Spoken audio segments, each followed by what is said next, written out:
We got beef, people. So last week, there was a playoff game between the LA Clippers and the Dallas Mavericks. The Mavericks have gone on to win this series, and LA Clipper Russell Westbrook had some questionable plays against a few players last week. So that prompted Stephen A. Smith to say the following thing. I'm going to play this clip. Listen to what he's saying, because there's one thing in particular that kind of sticks out. From Russell Westbrook. Inexcusable behavior. That's what I saw.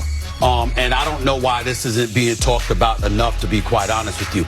I was of the mindset that Russell Westbrook deserved to be suspended for today's game. That's how appalling his game was. Now, I've been raving about Russell Westbrook since he arrived in Los Angeles. He's been a godsend for the Clippers as far as I'm concerned. He's an energizer bunny. But what he did the last game, I want y'all to go back and reflect on what transpired in game 3.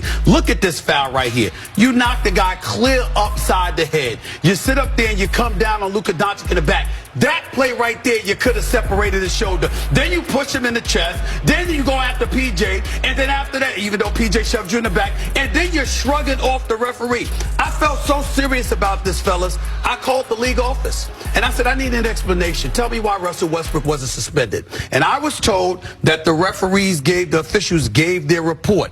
And every indication in writing that they provided said, we handled this. He got a couple of technicals, plus a flagrant one, plus he was ejected, plus no one was injured. So we took all of those things into consideration. That's why we didn't suspend him. And I stood down. I said, that makes total sense. I'm glad. But they said, if it had been the regular season, the likelihood is that they might have had a different decision. But it's the playoffs, and because of how important it is, you can't just do that. But Russell Westbrook, mad love and respect him most times. I was so disappointed in the way that he played the other day. Kawhi Leonard is hurt. Paul George and him combined for 16 points. They're averaging 29 points per game together. You're needed, and you acting like that? Myself being a huge NBA fan majority of my life, I thought it was weird when he said that he contacted the league office to get an explanation as to why Russell Westbrook wasn't suspended for his actions. But as a regular fan, I thought that was weird because Stephen A. Smith doesn't work for the National Basketball Association. He works for ESPN. He's not even a member of, let's say, the Dallas Mavericks, an opposing team who I could see them contacting the league. But for Stephen A. Smith just to do that just seemed a bit weird to me. And apparently I wasn't the only one, because there were several people who spoke out on it. You had Jalen Rose sent out some cryptic tweet about it. Jalen Rose said, since day one, I'm so grateful that I choose to put on for my culture, ride or die versus being a media coon. It doesn't pay as much or always get historic views, but living in and having my hometown on my driver's license is undefeated. Blessed. Then you had Gilly the Kid. He mentioned it amongst a few other people. They already did their job. That's like me being in media. That's like, this is a perfect example.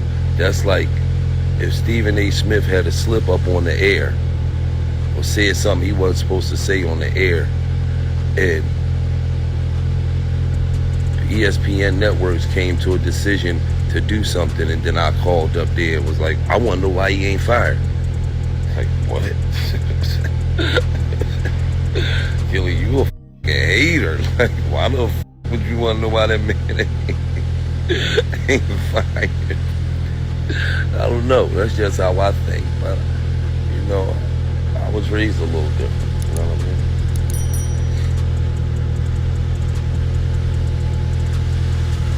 I'm not trying to get nobody suspended. I'm not trying to get nobody fired. I would never, you know what I mean? And I don't even know if that was his intentions, but that's what he said. I was mad. I called up there and I'm like, damn. But one person who in particularly took issue with it was retired NBA player Steven Jackson. And he would go on his show, All the Smoke, with retired NBA player Matt Barnes and air Stephen A. Smith all the way out. You don't work for the league.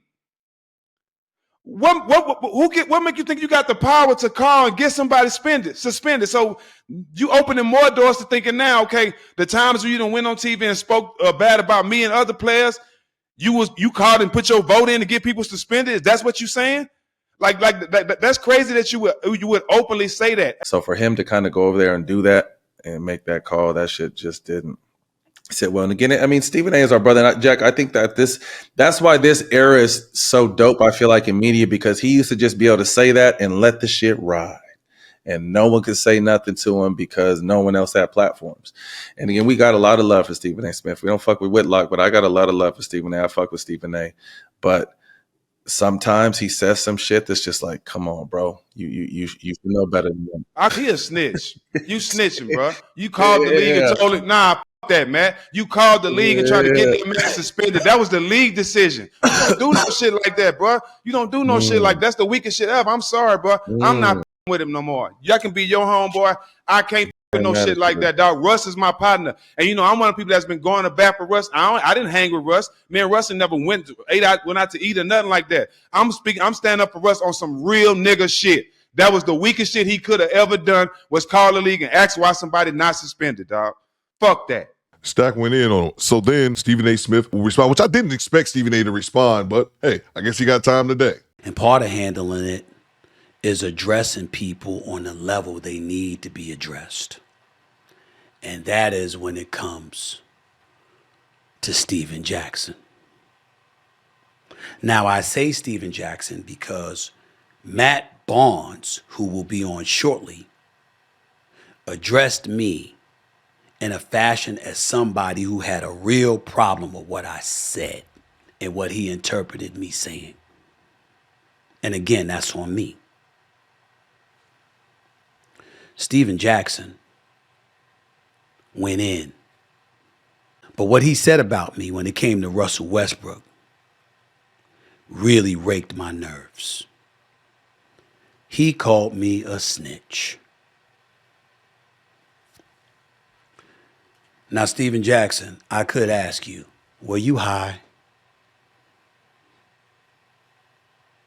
Let me take a look before I ask again. Pardon my language. I don't give a fuck that you don't want to fuck with me no more. I apologize to everybody that don't like me using that language. I just want to say that. Where's your facts, Stack? Where's your fact? Where's your facts? I have the facts, so let me give them to you. Nobody's hiding. Russell Westbrook should have been suspended. I said that shit that day. I said it the next day. I said it Sunday. I don't give a damn how you or anybody else feels. He should have been suspended based on the way he acted on Game 3 against the Dallas Mavericks. That is not why I called the league. I called the league because we have a show called NBA Countdown. That show was due to come on in an hour. We had learned that Russell Westbrook would not be suspended for the game. We know that had that been Draymond Green or somebody, they would have been suspended. So I called to find out and decipher what was the reason for him not being suspended.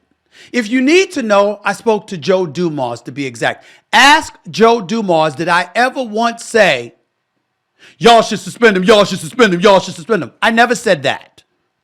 I didn't call for them to suspend Russell Westbrook. I called for clarification to decipher the difference between what would have definitely occurred with a suspension and why it didn't occur in that case, so I could provide an explanation over the airwaves of NBA Countdown, which is my job. So Stephen A. Smith is very unapologetic about his actions, saying that's part of his job. That's what he always done. Still seems a bit wild to me, but what do you guys think? Who's in the wrong or who's in the right? I'll give you guys my overall opinion. I still think it was a bit much for him to do that, and I think that Stephen A. Smith sometimes tries to interject himself into the action when it's like, dude, you're just a columnist, just a journalist, stay in your lane. But also believe that Stephen A. Smith, after really being the face of ESPN, sometimes his ego gets the better of him, and he starts to believe that he is as big as some of these NBA superstars. I don't really have a dog in the fight, but you guys let me know what you think. Do Better Squad. Fall out.